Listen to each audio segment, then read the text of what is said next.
Hello friends. जैसा कि आप सबको पता है, डूम्स कंपनी का आईपीओ 13 दिसंबर से खुलने वाला है। तो उस कंपनी के आईपीओ के बारे में हमें थोड़ी जानकारी हासिल कर लेनी चाहिए कि कंपनी का बैकग्राउंड क्या है, वो क्या करती है और उसके आईपीओ में लगाने के बाद क्या-क्या हो सकता है। तो जैसा कि इस कंपनी की टैगलाइन है, every ambition needs preparation, so let's start for earning through this IPO. So basically ये कंपनी जो है गुजरात बेस्ड कंपनी है, जिसका रजिस्टर्ड ऑफिस वलसाड में है। ये एक रजिस्टर्ड कंपनी है, कंपनीज एक्ट 1956 में। कंपनी जो है वो डिज़ाइन, डेवलप और मैन्युफैक्चर करती है wide range of stationery and art products like wooden pencil, crayon, mathematical instrument, sketch pens, eraser, exercise book. एक बहुत अच्छी बात यह है कि इसकी 45 इंटरनेशनल कंट्रीज में ये अपना प्रोडक्ट भेजती है। और ये सेकेंड लार्जेस्ट कंपनी है इंडिया की branded stationery and art products में। इसका इस साल का मार्केट शेयर जो है वो 12% है। इसके promoters Ketan Mansukhlal Rajani, Santosh Rasiklal Raveshia, Sanjay Mansukhlal Rajani and Chandni Vijay Somaiya and फीला, ये सारे इसके प्रमोटर्स हैं। ऑब्जेक्ट ही इस कंपनी का बहुत ही शानदार है, क्योंकि ये जो बनाती है उसी का ही मैन्युफैक्चरिंग एक्सपेंशन के लिए इस आईपीओ का अमाउंट वो यूटिलाइज करने वाली है।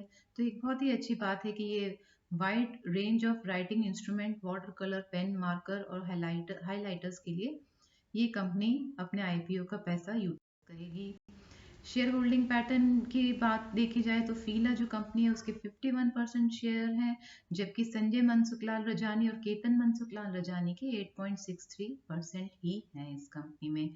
इसके रिलेटेड पार्टीज जो हैं वो कुछ कंपनी हैं, और डिक्सन माइक्रोवुड प्राइवेट लिमिटेड, फीला, पाइनियर स्टेशनर और संतोष रसिकलाल रवेशिया से इन्होंने लोन भी लिया है इस कंपनी ने 378 मिलियन रुपीस का।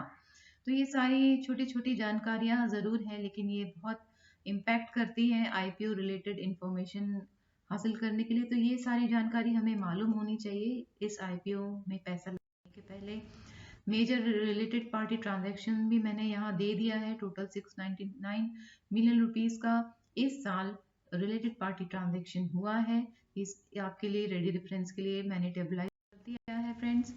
देखिए, अब इस आईपीओ में पैसा लगाने के पहले आपको ये मोटी मोटी जानकारियां, जिनका इम्पैक्ट बहुत बड़ा है, ये हमें मालूम होनी चाहिए। जैसे कि मॉडर्न ट्रेड और ई कॉमर्स प्लेटफॉर्म में इस कंपनी से जो इनकम हुई है वो 223 मिलियन रुपीस की हुई है, जबकि टोटल इसकी सेल इस साल अप टू सितंबर 23 जो है वो 7,768 मिलियन रुपीस हुआ है।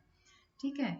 एक नाम जो हम बचपन से सुनते आ रहे हैं, कैमलिन, उसके उस कंपनी ने इस कंपनी में एक लिटिगेशन फाइल करके रखा है, जिसका रिजल्ट अभी अवेटेड है। और इसका जो एक्सपोर्ट सेल काफ़ी अच्छा फिगर दिखा रहा है इस साल का, 854 million rupees. Net cash flow की बात की जाए तो इन्वेस्टिंग एक्टिविटीज से नेगेटिव नेट कैश फ्लो है, जबकि ओवरऑल हम कंपनी की बात करें तो 139.77 मिलियन रुपीस जो है इसका नेट इंक्रीज हुआ है। कंटीजेंट लायबिलिटी इसकी काफ़ी कम है, लेकिन है, तो ये बात भी हमें ध्यान रखनी चाहिए। अब हम अगर इसकी बैलेंस शीट की बात की देखें तो बैलेंस शीट काफ़ी मजबूत दिखाई देती है in terms of non current asset. काफ़ी बड़ा हिस्सा जो है 5,000 मिलियन रुपीस का दिख रहा है हमें नॉन करंट एसेट में, जबकि non current liability 1340 million rupees दिख रही हैं। ये एक डेट फ्री कंपनी तो नहीं है, लेकिन हाँ, इसका डेट अगर नॉन करंट एसेट के से कंपेयर किया जाए तो काफ़ी कम है। अगर हम इसका प्रॉफिट एंड लॉस स्टेटमेंट भी देखे जाए तो अपवर्ड ट्रेंड दिखाई देता है इनकम पैटर्न में। टोटल इनकम जो है वो अपवर्ड पैटर्न में दिखाई दे रही है, 4,000 मिलियन रुपीज से 12,000 मिलियन, और इस साल का हाफ ईयर में 7,642 मिलियन रुपीज है।